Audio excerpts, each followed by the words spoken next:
Well, good afternoon. Before I begin, let me tell you, I'll be around to answer questions on a lot of things, but I got 600 Olympians waiting out there for me. If you keep me too long, they'll rush the place. And all kidding aside, this week my administration released new information that contains that we're on track to cut the federal deficit by another $1.5 trillion by the end of this fiscal year. The biggest decline in a single year ever in American history.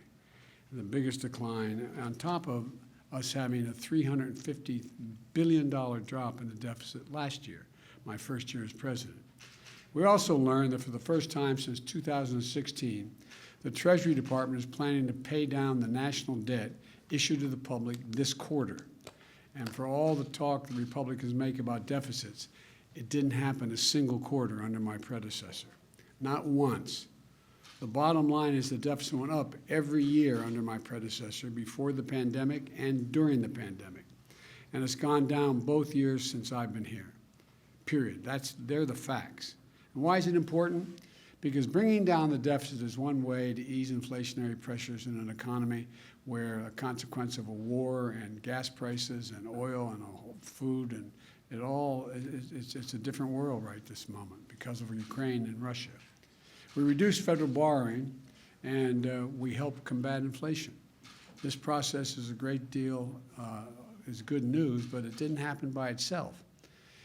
The previous administration increased the deficit every year it was in office, in part because of its reckless $2 trillion tax cut. I know you're tired of hearing me saying but a $2 trillion tax cut that was not paid for. And a tax cut that largely benefited the biggest corporations, 55 of which earned $40 billion in profits and paid not a single penny in income tax in 2020, and wealthiest Americans, like the billionaires, who on average pay just 8% in federal taxes. The previous administration not only ballooned the deficit, it undermined the watchdogs, the inspector generals, whose job it was to keep the pandemic relief funds from being wasted. Remember, at the time, I kept saying they're going to fire the inspector generals. Well, they fired the inspector general. And in my administration, those watchdogs are back. The Justice Department has a chief prosecutor for pandemic fraud who's going to go after the criminals who stole billions in relief money meant for small businesses and American families, but never got to them, got in the pockets of criminals. When I came to office, we took a different approach across the board. With the American Rescue Plan and other actions, we started to grow the economy from the bottom up and the middle out. Rescue checks and tax cuts for working families that gave them just a little bit of breathing room and put food on the table and a roof over their heads. Remember the first year, all those long lines of automobiles lined up and going through a parking lot just to get a box of food in their trunk? We got vaccination shots in arms that helped us go from 2 million Americans who'd been vaccinated to more than 220 million Americans fully vaccinated. And we made it easy for millions of Americans to sign up for coverage under the Affordable Care Act, saving them an average of $2,400 a year. As a result of these and other economic recovery plans, we recovered faster than projected. A record 6.7 million jobs created last year, the most in the first year of any president in American history, and the fastest economic growth in any year in nearly 4 decades. And looking ahead, I have a plan to reduce the deficit even more, which will help reduce inflationary pressures and lower everyone's costs for families. Look, it's a plan that lets Medicare negotiate price of prescription drugs, as they do with the Department of Veterans Affairs.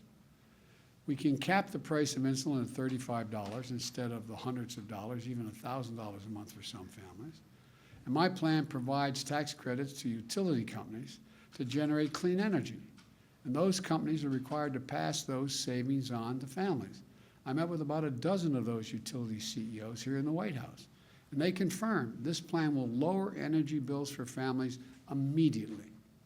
My plan includes tax credits for consumers to purchase electric or fuel cell vehicles, new or used, which will save the typical driver about $80 a month not having to pay for gas at the pump. Tax credits for folks to buy solar panels and heat pumps and more efficient windows and doors for their homes. Estimated savings $500 per year on average. And we can do these things by making sure that no one earning less than $400,000 a year will pay a single penny more in federal taxes. All we're asking is that the wealthiest Americans and the largest corporations begin to pay their fair share, at least part of their fair share. You've heard me say it before, I'm a capitalist. I believe you should be able to make much money as you legally can, but just pay your fair share. There's no reason why a billionaire should be paying a lower tax rate than a teacher or a firefighter.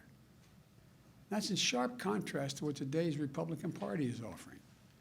And if they hadn't put this in print, you'd think I was making it up. Senator Rick Scott of Florida, United States Senator, who's leading the Republican National Senatorial Campaign Committee, released what he calls the Ultra MAGA Agenda. It's a MAGA agenda, all right. Let me tell you about this Ultra MAGA agenda. It's extreme, as most MAGA things are. It will actually raise taxes on 75 million American families, over 95% of whom make less than $100,000 a year. Among the hardest hit, working families, kids with folks. Imagine you're a family of four and you don't make enough money to have federal taxes. Because you don't make enough money to pay them. You pay all your taxes, but you just don't make enough. And under this new plan, this tax plan, the Ultra MAGA agenda, while big corporations and billionaires are going to pay nothing more, the working class folks are going to pay a hell of a lot more. And it goes further than that. This extreme Republican agenda calls for Congress. Now, I'm not making this up either. You ought to really think about this. It requires a vote, if it were to pass, every 5 years, the Congress would have to vote to reinstate or eliminate Social Security, Medicare, and Medicaid. Social Security is something seniors have paid in for their whole life. And it has to be reauthorized. Has to be reauthorized every 5 years. Look, again, it's hard to make this up, but then again, it's a mega agenda. You know, meanwhile, millionaires and billionaires and corporations skate by. Imagine that. Just imagine that. I think it is truly outrageous. I've offered a different plan, a plan rooted in American values of fairness and decency. Wealthy folks and corporations will pay a little more. Billionaires will have to pay a minimum tax.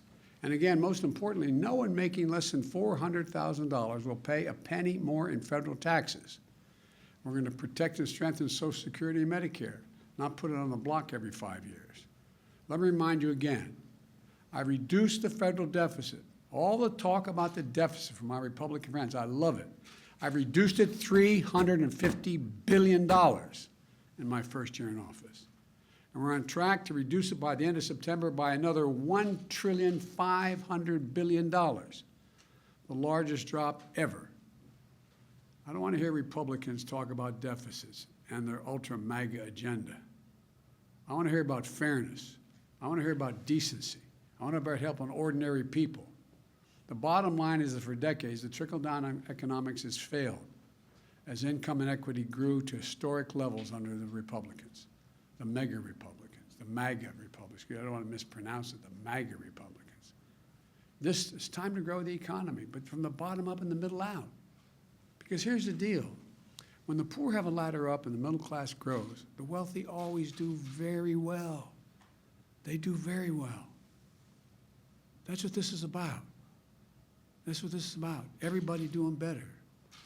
And so I want you to understand, again, first year, $350 billion reduction in deficit. This year, $1.5 trillion. It's going to bring some relief. Thank you. I take a few questions quickly. Mr. President, may I ask you a question about sanctions? The EU, about sanctions against, or about further sanctions in Europe. The European Union today announced new sanctions against oil, against Russia. What's the next round for the U.S.? And also on a separate issue, what's the next step on abortion once this case gets settled? I want to ask about deficits, huh? I want to make sure this doesn't get covered. Okay, here we go. I'm going to answer those two questions and then go out to talk to the Olympians. With regard to the additional sanctions, we're always open to additional sanctions, and I've been in consultation. I'll be speaking with the members of the G7 this week about what we're going to do or not do, number one. Number two, what was the second one? You want, oh, look. The second one was on abortion. As I said when when this hit, as I was getting on the plane to go down to Alabama, this is about a lot more than abortion. I hadn't read the whole opinion at that time. But this reminds me of the debate with Robert Bork. Bork believed the only reason you had any inherent rights was because the government gave them to you. If you go back and look at the opening comments with the Bork-Biden when I was questioning him as chairman, I said, I believe I have the rights that I have, not because the government gave them to me, which you believe, but because I'm just a child of God, I exist. I delegated by joining this union here to delegate some obligation, some rights I have to the governments for social good. So the idea that somehow there is an inherent right, that there is no right of privacy, that there is no right. And remember the debate we had, you don't remember, but we had a debate about Griswold versus Connecticut. There had been a law saying a married couple could not purchase birth control in the privacy of their own bedroom and use it. Well, that got struck down. Griswold was thought to be a bad decision by Bork, and my guess is the guy's on the Supreme Court now. What happens if you have a state changes the law saying that children who are LGBTQ can't be in classrooms with other children? Is that legit under the way the decision is written? What are the next things that are going to be attacked? Because this MAGA crowd is really the most extreme political organization that's existed in American history, in recent American history. Will you make a speech on abortion like you did on voting rights, Mr. President?